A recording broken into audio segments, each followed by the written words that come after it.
Good morning all, and thank you for joining our Anzac Day Ceremony. Though not in traditional form, we would like to remember those who have fallen via this video. I would like to now introduce Andrew Marshall, the President of the Caroline Springs RSL, to say a few words for us. It seems strange to be participating in an Anzac commemoration service like this, but due to the current restrictions placed upon us, we must do the best we can. The term Anzac was coined in Cairo by a junior staff officer to describe a joint landing force of Australian and New Zealand troops on the Gallipoli Peninsula on the 25th of April 1915. This term has been used throughout the Second World War, the Malayan Emergency, the Korean War, the Malayan Confrontation, the Vietnam War, and a number of peacekeeping operations such as East Timor and the Solomon Islands. And it is still used in Afghanistan today to describe the members of the Australian and New Zealand Defence Force. Anzac Day is a day of commemoration and reflection, which means a lot to different people.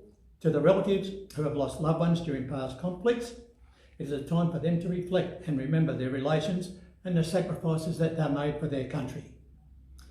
To past and serving members of the Defence Force, it means a chance to catch up with their mates that they have not seen for some time, to renew these friendships, a time to reflect upon the time they served together, and to talk about the good times and the bad, and more importantly, about their friends and comrades who did not survive or have since passed away since they last met. These men and women carry on the tradition and spirit of the original Anzacs. Even in more recent times, such as the disastrous bushfires that swept across Australia, when we saw not only Australian and New Zealand Defence Force personnel working side by side, but Australian and New Zealand firefighters working side by side to combat this disaster.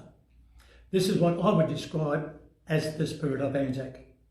In closing, we all need to try and maintain that Anzac spirit through these trying times and to help each other to stay safe. Thank you, Andrew, for the wonderful speech. Now moving on to Tony Lee, who presents an Anzac Day poem for the fallen. For the fallen. With proud thanksgiving, a mother for her children, England mourns for her death across the sea. Flesh of her flesh they were, spirit of her spirit, fallen in the cause of the free.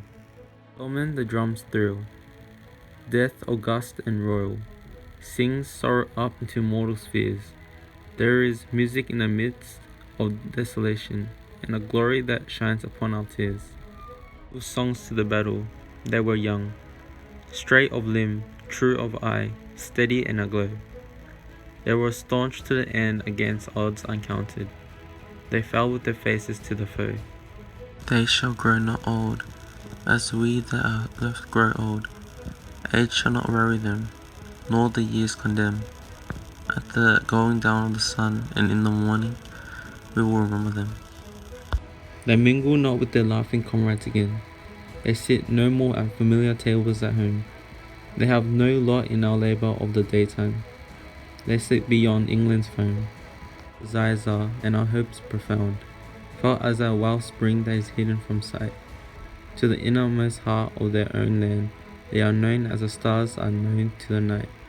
Bright when we are dusk, moving in marches upon the heavenly plain, as the stars that are starry in the time of our darkness, to the end they remain.